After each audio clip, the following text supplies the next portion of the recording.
దేవుని పరిశుద్ధ గణనామమునకు మహిమ కలుగును గాక. ఆమేన్.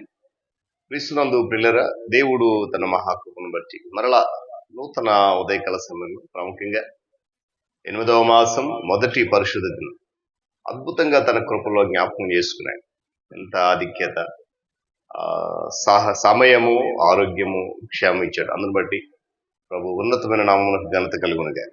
క్రీస్తునందు ప్రియులైన దైవజనులు, స్నేహితులు, విశ్వాసులు, సహోదరులు, ఈ కార్యక్రమాన్ని వీక్షిస్తున్న ఆత్మీయులందరికీ రక్షకుడును ప్రభు అయిన యేసుక్రీస్తు వారి శ్రేష్టమైన నామంలో ఉదయకాలపు శుభములు మరియు నిండు వందనాలు తెలియజేస్తారు. మీరంతా బాగున్నారు కదండి?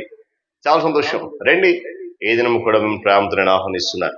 అనుదిన అభివృద్ధి ఉదయకాలపు ధ్యానాలు అనేటువంటి ఆధ్యాత్మిక కార్యక్రమంలో మరి గడిచిన దినమే నూతనంగా ఎఫ్ఎస్సి పత్రిక ధ్యానాలు ప్రారంభించుకున్నాం. గత దినాన పరిచయ వాక్కులు విన్నారు. ఈ దినాన ఆ యొక్క ఎఫ్ఎస్సి పత్రికలో ఉన్నటువంటి సారాంశం ఏంటి, ముఖ్యాంశం ఏంటి, మనం ధ్యానం చేద్దాం. మిమ్మల్ని అందరూ ప్రేమతోనే ఆహ్వానిస్తున్నాం. బైబిల్స్ దగ్గరలో ఉన్నాయి కదా, రండి, తెరిచి చూడండి. లేని పక్షాన్ని చదివిన మాట జాగ్రత్తగా వినండి, గ్రహించండి, దేవుని యొక్క దీవెనలు పొందుకోండి. నేటి దిన ధ్యాన వాక్యంగా ఎఫ్ఎస్సి పత్రిక 1వ అధ్యాయము 3వ వచనం నుండి 2వ భాగాన్ని చదువుతూ ఉన్నాను. ఆయన క్రీస్తునందు పరలోక విషయములలో ఆత్మ సంబంధమైన ప్రతి ఆశీర్వాదమును మనకు అనుగ్రహించను. దేవుడి మాటను మనకు దీవించును గాక. ప్రార్థన చేద్దాం. ప్రేమ గల మా తండ్రి, మీకు వందనాలు. ఎఫ్ఎస్సి పత్రిక ధ్యానాలు ప్రారంభించుకున్నాం. ఈ పత్రిక సారాంశము ఏంటి అనేది మేము లోతుగా ధ్యానించాలనుకుంటున్నాం. ఏదైతే నాయన మా ఆత్మీయ జీవితానికి ఉపయోగపడుతుందో ఆ మాటలు ఇందులో ఉన్నాయని మేము విశ్వసిస్తున్నాం. ప్రారంభించిన విధానం బట్టి మీ ఆత్మ సహాయం కొరకు స్తుతులు చెల్లిస్తున్నాను. ఇంకా ప్రోత్సహించండి, బలపరిచి ఘనత మహిమ మీరే పొందండి. యేసయ్య నామములో తండ్రి, ఆమేన్. చాలా సంతోషం ప్రియులారా. మరి గడిచిన దినాన ఎఫెసీ పత్రిక యొక్క పరిచయం మీకు జ్ఞాపకం చేశాను. ఎందుకు రాయబడింది, ఏ సందర్భంలో రాయబడింది, ఏ కాలంలో రాయబడింది అనే విషయాలు చాలా క్లుప్తంగా, క్షుణ్ణంగా మనం తెలుసుకున్నాం. ఈరోజు 1వ అధ్యాయం నుండి ధ్యానం ప్రారంభిద్దాం.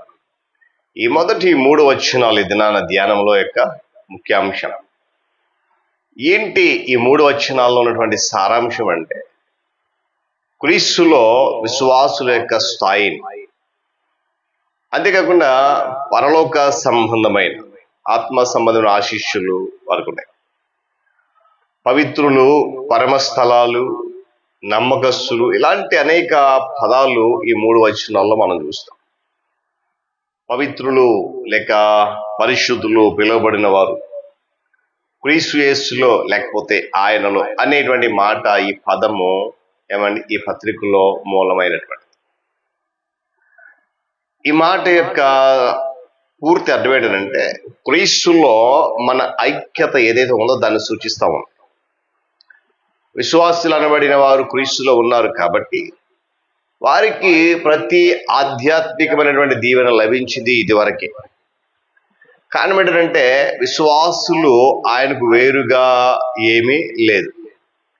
ఆయనకు వేరుగా వారికి ఏమీ లేదు, వారు ఏమీ కాదు. యోహాను సువార్తలో కూడా ఈ మాట ఉపయోగించారు, నాకు వేరుగా ఉండి మీరేమీ చేయలేరు. వీళ్ళ మరొక మాట నమ్మకస్తులు. ఎవరు ఈ నమ్మకస్తులు? ఎవరు అని అంటే కేవలం క్రీస్తులో ఆ నమ్మకం పెట్టుకుంటడం కాదు, కానీ క్రీస్తులో ఉన్న నమ్మకం మూలంగా జీవితాన్ని కొనసాగిస్తున్నవారు అని అర్థం. ఆ విధానాన్ని జీవిస్తూ వెళ్ళిపోతున్నారు వాళ్ళు. ఏమంటే దేవుడు భూమి మీద మానవుడిగా జన్మించిన తర్వాత యేసుక్రీస్తు ప్రభు వారు తండ్రిని ఏమన్నాడంటే తనకు దేవుడిగా పిలిచాడు. అంటే నేను మానవ రూపంలో ఉన్నాను అలా చేయడం దాని అర్థం అది కాదు. పైగా నేను దేవుడిని కాను అని కూడా కాదు. కేవలము తండ్రి యొక్క చిత్తాన్ని, ఉద్దేశాన్ని నెరవేర్చేటువంటి ఒక పనివాడిగా, లేకపోతే ఆయనను ఉద్దేశం నెరవేర్చేటువంటి సాధకుడికి లోకానికి ఆయన వచ్చాడు. పరమ స్థలాల్లో ఈ మాట ఈ పత్రికలో ఉన్నటువంటి మరొక మూలపదం. ఇది పరలోకంలో దేవుడు నివసించేటువంటి స్థలం అన్నది స్పష్టమైన విషయం మనందరికీ. కానీ దీనికి ఇంకా చాలా పరమార్థం అనేది దాగి ఉంది. 6వ అధ్యాయం 12వ వచనం గమనిస్తే అదృశ్య లోకం అక్కడ కనబడతా ఉంటుంది. దేవుడు పరిపాలన చేసేటువంటి అదృశ్యమైనటువంటి ఆత్మల లోకం. అపవాది ఆయన పరిపాలనను వ్యతిరేకిస్తూ ఉన్నటువంటి లోకం.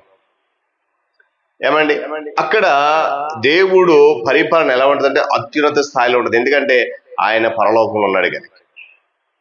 ఆ ఆత్మల లోకంలో సైతాను లేక అపవాది పిశాచులు అట్టడున్నటువంటి విశ్వాసులతో పోరాడుతూ ఉన్నారనే విషయాన్ని జ్ఞాపనిస్తారు. దేవుని దృష్టిలో భూమి మీద ఉన్నటువంటి విశ్వాసులు ఇప్పుడే పరమస్థలాల్లో కూడా ఉన్నారు.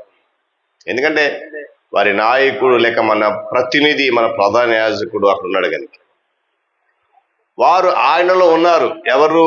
విశ్వాసులుగా పిలువబడి వారి స్థాయి అదే.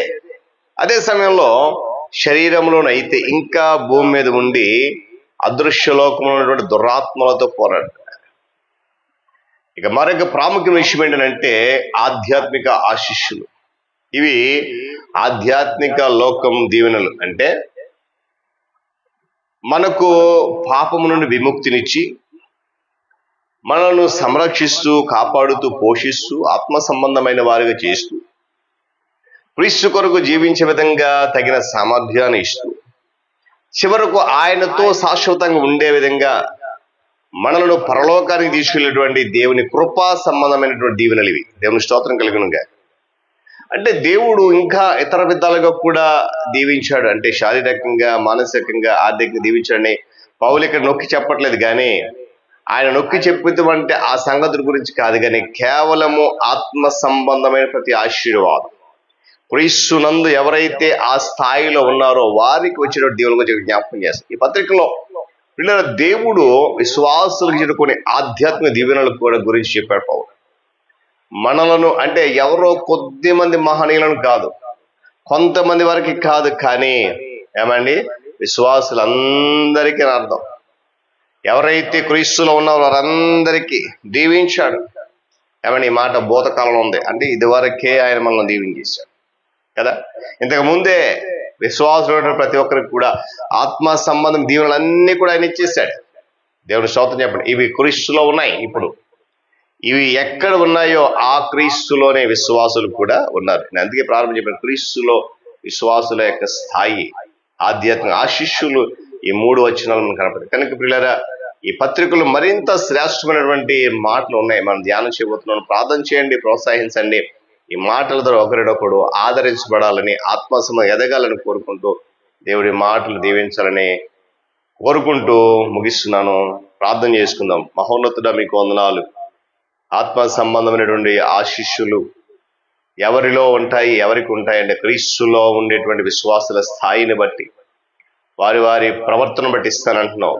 ఎంత గొప్ప దేవుడు, నీకు స్తోత్రాలు. ఆయన క్రీస్తు ద్వారా పరలోకంలో ఉన్నటువంటి ప్రతి ఆశీర్వాదం మనకు అనుగ్రహించారు. మీకు వందనాలు. అనుగ్రహించబడినటువంటి పొందుకున్నటువంటి మేము నాయన వాటి ప్రకారం ఆత్మ సంబంధమైనటువంటి జీవితం చేసి కృప దయచి ఈ కార్యక్రమం మరింత బలపరిచి ఈ ఎఫెస్సి పత్రిక ధ్యానాలను మరింత ఫలభరితంగా మార్చు. యేసయ్య నామమున అడుగుతున్నాను మా తండ్రి, ఆమేన్. త్రియేక దేవుని దీవెన, ఆయన సన్నిధి కాపుదల సదాకాలము మనందరికి తోడైన నడిపించును గాక. ఆమేన్.